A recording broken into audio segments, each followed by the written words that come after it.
ఏమనైనా ఇంకా ఎన్ని రోజులు ఈ వంకాయలకు వస్తుంటావో? కాసిన రోజులకు వస్తానే ఉంటానా? నువ్వు ఇంక మీటి ఈ వంకాయలు కోయాల్సిన అవసరం లేదు నాయనా. ఏమినైనా గండ సెట్లు పెట్టిస్తావా? ఇంకో 4 ఏళ్లలో నేను ఇంజనీర్ అయిపోతాను. అప్పుడు నీకు ఈ కష్టాలే లేకుండా చేస్తాను. ఇంటర్మీడియట్ పాస్ అయిపోయినా బాగానే ఉండదు. ఇంకో 4 ఏళ్ళు నువ్వు చదివి ఇంజనీర్ అవ్వాలంటే ఇంకో 4 ఏళ్ళు ఇదే పని చేయాలి నేను. మాట్లాడింది చాలు, వచ్చి వంకాయలు పోయి. నేనేమన్నా కోయలేను అనుకుంటావా? ఎత్తరాకుంటావా? ఫస్ట్ దీని పెరుకు రా.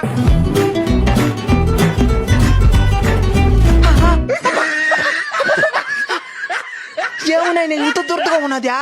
వ్యవసాయం అంటే ఈజీ అనుకునేవా? నువ్వు ఈ పని చేయలేవు నాయనా, శ్రద్ధగా చదువుకో. అయితే మంచి ఇంజనీరింగ్ కాలేజీలో జాయిన్ చేపి. అల్లుడు, నీకు తెలిసింది ఏదైనా ఉంటే చెప్పేమే. ఎన్ స్క్వేర్ ఎడ్యుకేషనల్ కన్సల్టెన్సీ సర్వీస్ అనే ఉంటుంది మామ. దాదాపు 14 సంవత్సరాల అనుభవంతో బెంగళూరు, చెన్నైలోని టాప్ యూనివర్సిటీస్ లో మంచి ఇంజనీరింగ్ సీట్ వచ్చేలాగా చేస్తారు.